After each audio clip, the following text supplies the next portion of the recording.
혹시 올림픽이 됐든 어떤 운동 경기를 보면서 마라톤 경기를 보신 적이 있는지 모르겠습니다. 또한 그 마라톤을 또 즐겨 하시는 분이 있을 수도 있을 것 같습니다. 마라톤을 하면서 그 선수들끼리 통하는 그 응원 단어가 하나 있습니다. 한참 달려야 되기 때문에 기운도 빠지고 체력적으로도 많은 소모가 있죠. 그때 서로가 달려가면서 앞서니 뒤서거니 하면서 그때 서로에게 주는 그 한마디가 있습니다. 바로 그게 힘. 한마디로 힘내세요를 최대한 에너지를 아끼고 또한 짧은 말을 통해서 상대방에게 그 마음을 표현하기 위해서 힘, 그렇게 이야기합니다. 우리도 한번 같이 해봤으면 좋겠습니다. 보이는 옆에 분에게 힘. 네, 달리진 않지만 힘내세요. 바로 우리는 모두가 믿음의 경주를 하고 있는 사람들입니다. 각자의 사역의 자리에서 너무나 분주하게 그리고 열심히 다들 달려가고 있습니다. 그 믿음의 경주에서 나의 길만 가다 보게 되면 옆 사람을 많이 놓치는 것 같습니다. 그래서 옆 사람이 지쳐 있을 때 위로의 한마디, 격려의 한마디만 해주면 옆 사람이 살아날 수 있는데 그 말에 인색하지 않았나 생각해 봅니다. 바로 그때 우리에게 필요한 것, 바로 힘, 바로 힘내세요.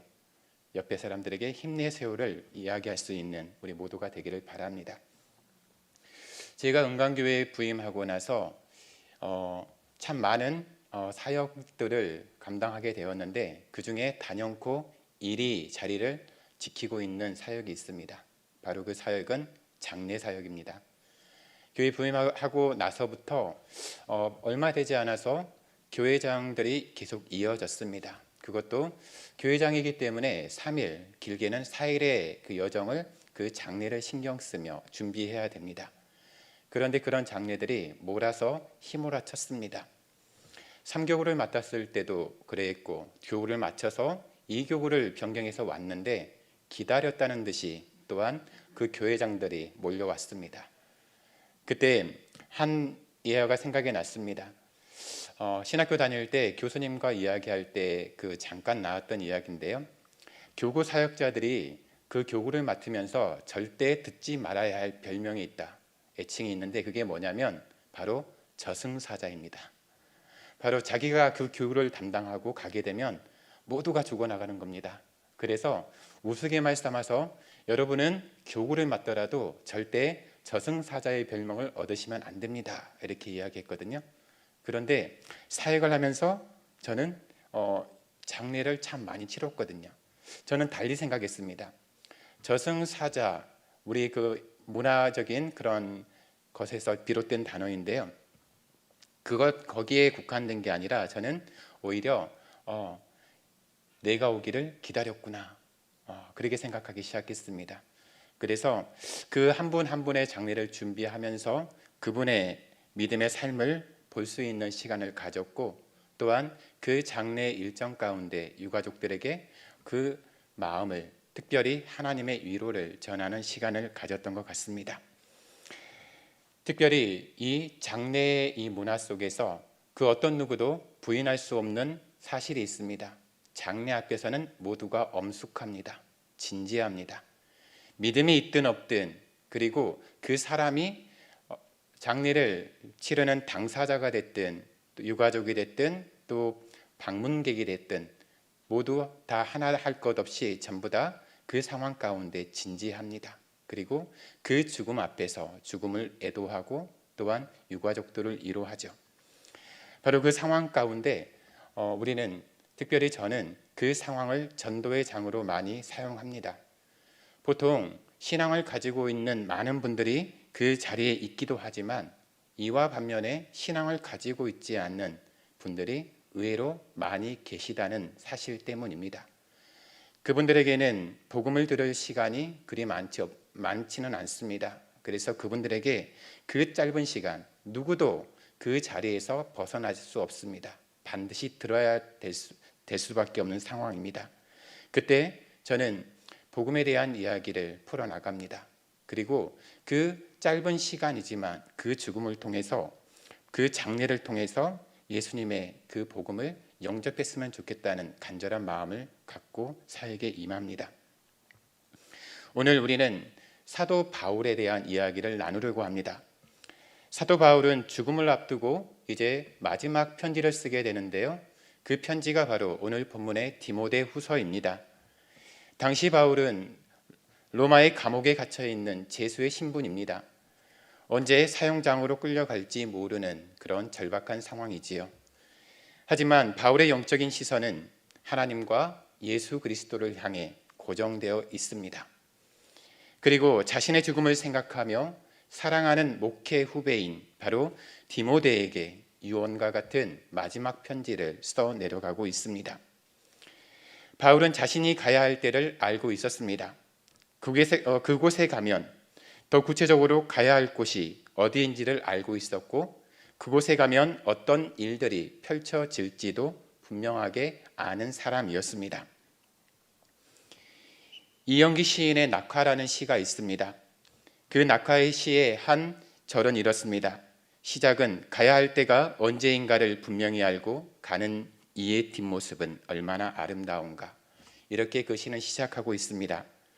가야 할 때를 아는 것만큼 중요한 것은 없지요. 하지만 그보다 더 중요한 것이 있습니다. 그것은 어디로 가는가입니다. 또한 그곳에서 어떤 일이 벌어지는가입니다. 그래야 삶을 보다 치열하게 또한 흐트러짐 없이 살 수 있기 때문입니다. 믿음의 경주를 이제 마쳐가고 있는 선배 바울이 이제 본격적으로 그 믿음의 경주를 시작하는 후배 디모데에게 어떤 조언을 남기는지 살펴보겠습니다. 자신의 마지막 순간이 임박해 왔음을 느끼고 있는 사도 바울.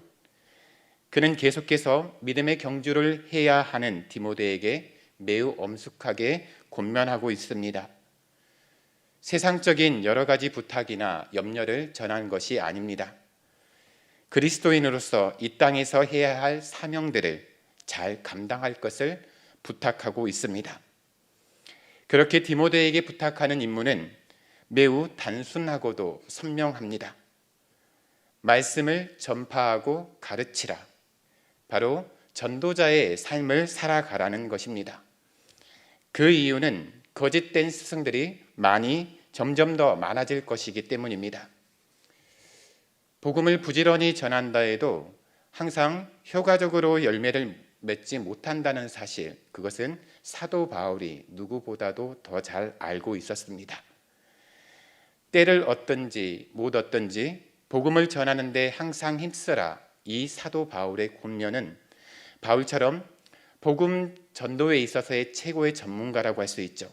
그럼에도 불구하고 때를 얻지 못해서 고전했던 적이 여러 번 있었다는 사실을 우리들에게 간접적으로 확인시켜 줍니다.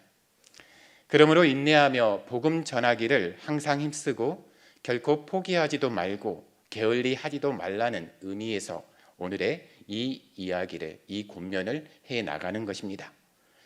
복음을 잘 전하려면 범사에 오래 참고 항상 힘써야 합니다. 더 나아가서 말씀을 부지런히 가르쳐야 합니다. 말씀을 단순히 전하는 것에 그치지 말고 말씀으로 양육하는 일에 힘쓰라는 것입니다. 이러한 임무는 쉽게 열매를 얻을 수 없습니다. 게다가 수많은 영적인 방해가 있습니다.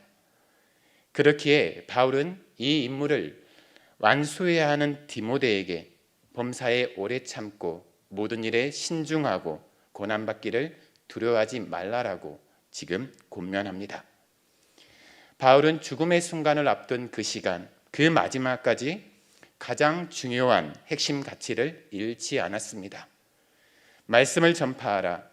때를 얻든지 못 얻든지 항상 힘써서 그리하라. 가장 중요한 것은 환경의 제약을 받아도, 모진 방해를 받아도 그것들을 극복하면서 이루어내야 하는 것입니다. 사도 바울은 앞으로의 상황이 더 악화될 것을 예견했습니다. 3절과 4절을 보겠습니다. 때가 이르르니 사람이 바른 교훈을 받지 아니하며 기가 가려워서 자기의 사욕을 따를 스승을 많이 두고 또 그 길을 진리에서 돌이켜 허탄한 이야기를 따르리라. 마지막 때가 되면 세상 사람들은 바른 교훈을 받지 않으려 합니다. 세상 사람들은 자신의 가려운 길을 시원하게 해줄 스승을 많이 찾게 되는 겁니다. 다시 말해 자신들의 더러운 사욕을 충족시켜줄 그런 스승을 두고 그들의 말에 귀를 기울이게 됩니다. 그리고 죄와 해결을 지적하는 진리의 말씀에서 귀를 닫아버립니다.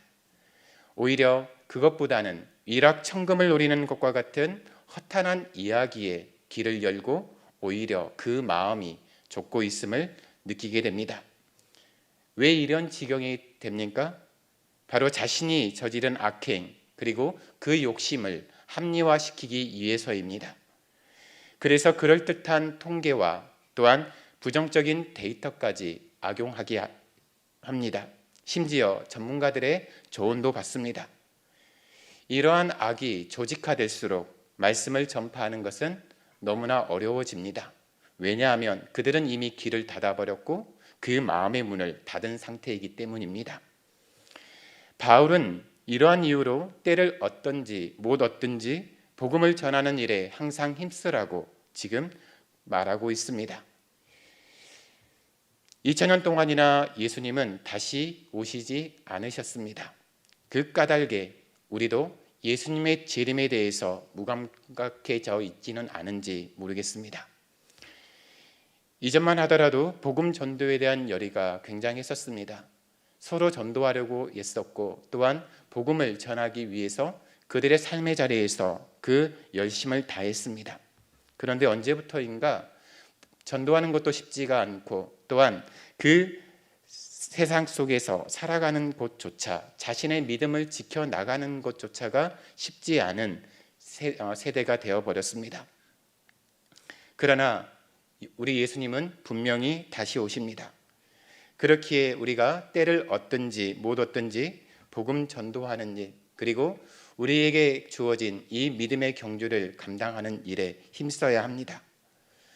오늘 말씀을 보시게 되면 지난날을 해고하는 사도 바울의 모습을 볼 수가 있는데 그 바울의 모습에는 후회함이 전혀 없습니다. 왜냐하면 복음을 전하고 하나님의 일꾼을 훈련시키는데 온 힘을 그 최선을 다했고 바로 주어진 그 믿음의 경주를 다했기 때문입니다. 바울은 당당하게 말합니다. 7절과 8절을 함께 보겠습니다. 나는 선한 싸움을 싸우고 나의 달려갈 길을 마치고 믿음을 지켰으니 이제 후로는 나를 위하여 의의 면류관이 예비되었으므로 주 곧 의로우신 재판장이 그날에 내게 주실 것이며 내게만 아니라 주의 나타나심을 사모하는 모든 자에게도니라. 완주한다는 것은 어떤 일을 시작했을 때 그 끝까지 그 일을 감당하는 것을 표현할 때 사용합니다. 특별히 달리기와 같은 마라톤과 같은 운동 경기에 비하면 바로 시작점이 있다고 한다면 그 마지막 피니시 라인 거기까지 그 모든 여정을 다 마쳤을 때 그 사람을 가리켜서 완주자라고 칭합니다. 중간에서 그냥 포기하는 사람들을 가리켜서는 우리는 그냥 중도 포기자 그리고 실패자 그런 이야기를 하곤 합니다. 완주는 대단한 일입니다. 하물며 믿음의 경주에서는 어떠하겠습니까? 믿음의 경주에서 완주한다는 것, 그것은 바로 그 어떠한 완주를 하는 것보다도 대단한 의미가 있습니다. 바로 그 완주했을 때 우리에게 주어지는 상이 있기 때문입니다. 마라톤에서 우승해서 올개수 면류관을 받는 그런 세상적인 상이 아니라 물론 성경에서는 그것에 비유해서 의의 면류관이라는 표현을 쓰고 있습니다. 바로 하나님이 주시는 그 귀한 상급이 그 인정이 기다리고 있다는 것입니다. 사도 바울은 디모데에게 자신의 업적이 얼마나 뛰어났는지를 이야기하지 않았습니다. 그저 나의 달려갈 길을 마치고 믿음을 지켰다 그 한마디입니다. 자신의 생애로 인해 무척 감격스러웠을 그 바울의 마음이 느껴집니다. 물론 그 여정 가운데 힘든 시간들이 참 많았다는 것 우리가 알고 있습니다. 근데 그 경주를 마치고 그 마지막 순간에 바울의 그 모습은 힘듦보다도 또한 그런 일로 인한 그런 실패에 대한 슬픔보다도 오히려 당당함 그리고 기쁨이 그 감격스러움이 묻어 나옵니다. 바로 믿음의 경주를 완주한 그 사람만이 보일 수 있는 모습이지요. 죽음을 눈앞에 둔 바울은 지금 의의 면류관을 기다리고 있습니다. 의의 면류관은 누가 받는 것입니까? 바로 하나님의 의를 믿음으로 얻는 자만이 그 상을 받을 수 있습니다. 또한 그리스도의 보혈로 제 용서함을 받고 믿음으로 의인된 사람이 받을 수 있습니다. 특별히 그 의의 면류관은 믿음의 경주를 완주한 사람에게 주어지는 하늘의 상입니다. 그 믿음의 경주를 완주한 사람에게 그 의의 면류관이 주어집니다. 최근에 장례를 마치고 이제 마지막으로 은광동산에 가게 되었습니다. 그 은광동산에 진입했을 때 많은 묘비가 서 있고 또한 거기에 기록된 성경 말씀들 그리고 그 고인들의 성함과 직분들 그리고 그들이 살았던 생애의 시간들이 거기에 적혀져 있었습니다. 그때 제게 드는 생각들은 바로 믿음의 경주를 마치고 간 이들의 그 멋진 광경들이 그 은광동산에 펼쳐져 있구나라는 생각이 들었습니다. 그리고 그 유골 안장 예배를 드리면서 그 유가족들에게 이 믿음의 경주를 마치고 이 동산에 묻힌 그 감격에 대한 이야기를 함께 나누었습니다. 이처럼 선한 싸움을 싸우고 믿음을 지킨 모든 자에게 하나님은 의의 면류관을 주실 것입니다. 그 장면을 한번 상상해 보십시오. 얼마나 영광스럽습니까? 얼마나 감격스럽습니까? 하나님은 바울이 완주한 믿음의 경주, 그 믿음의 경주를 저와 여러분들이 동일하게 완주해 주기를 바라고 계십니다. 우리보다 먼저 그 믿음의 경주를 마친 사도 바울은 이 땅에서 경주하고 있는 우리에게 무엇을 해야 하는지 말해줍니다. 그리고 임무를 완수하고 끝까지 그 믿음을 지켰을 때 어떤 은혜를 누리게 되는지도 우리에게 알려주고 있습니다.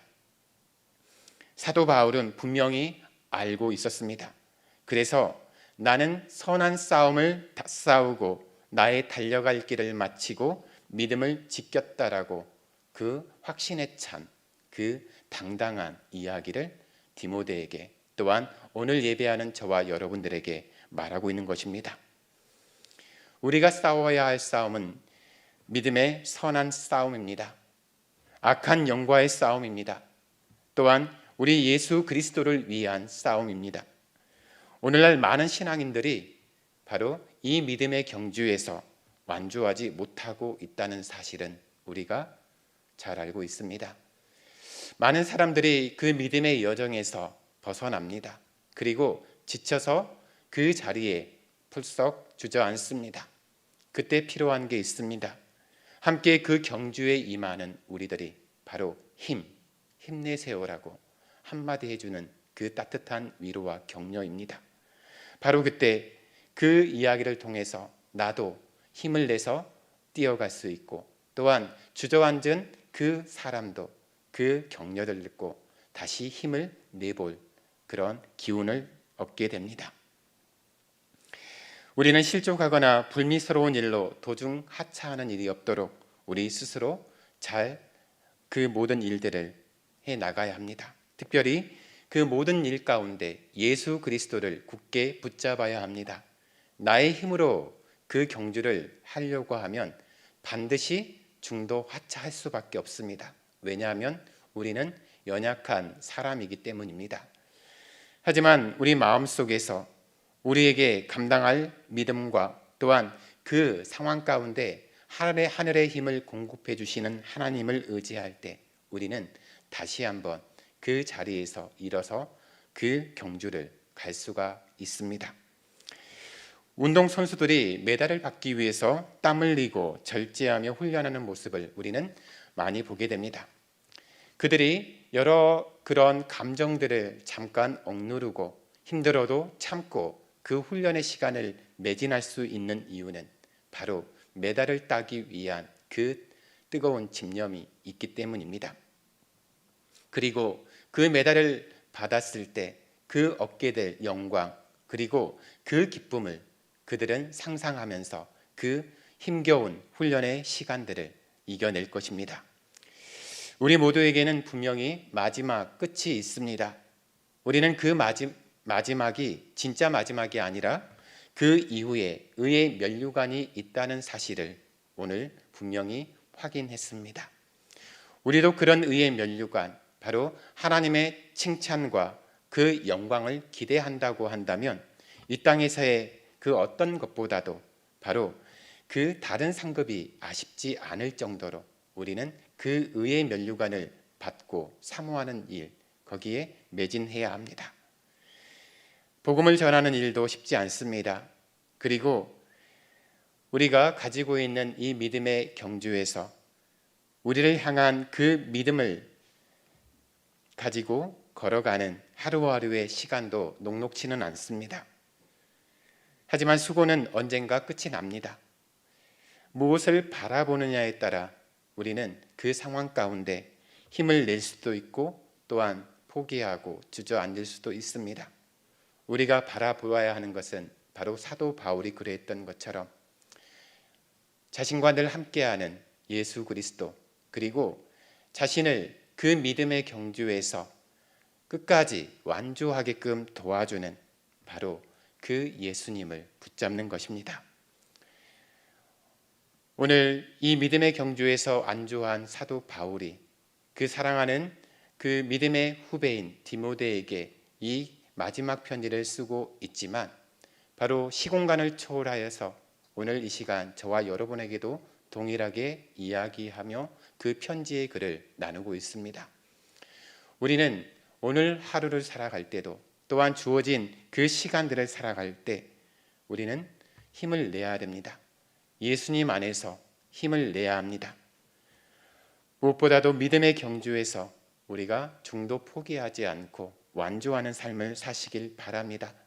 그리고 여러분도 완주자가 되셔야 하고 옆에서 지쳐서 혹시라도 주저앉아 있는 지체들이 있다고 한다면 그들에게 하나님의 격려를 전해주는 통로가 되어주시기 바랍니다. 나만 하늘의 상급을 받는 것이 아니라 나만 하늘의 영광을 취하는 것이 아니라 바로 옆에 있는 지체도 동일하게 그 자리에 있기를 바라면서 우리가 믿음의 경주에서 바로 힘내세요. 바로 힘들 때 예수님을 바라보세요. 여러분은 혼자가 아닙니다. 당신 곁에 우리 주님이 계십니다. 바로 그 주님으로 인해서 힘을 내십시오. 우리 함께 믿음의 경주를 완주합시다. 우리에게 의의 면류관이 기다리고 있습니다. 기도하겠습니다. 살아계신 하나님, 우리에게 주어진 이 믿음의 경주 앞에서 우리가 온전히 완주하는 삶이 될 수 있도록 주님, 저희들을 붙잡아 주옵소서. 때로는 주저앉고 싶고 때로는 포기하고 싶을 정도로 어려운 시험들 또한 일들이 우리를 가로막습니다. 그때마다 우리가 예수 그리스도의 힘을 힘입어서 앞에 있는 그 장애물을 뛰어넘어서 우리에게 주어진 그 믿음의 경주를 끝까지 포기하지 않고 완주하는 그런 기쁨을 누리게 하여 주옵소서. 살아계신 예수 그리스도 이름으로 감사하며 기도합니다. 다 함께 앉아서 찬송가 360장 찬송 드리겠습니다.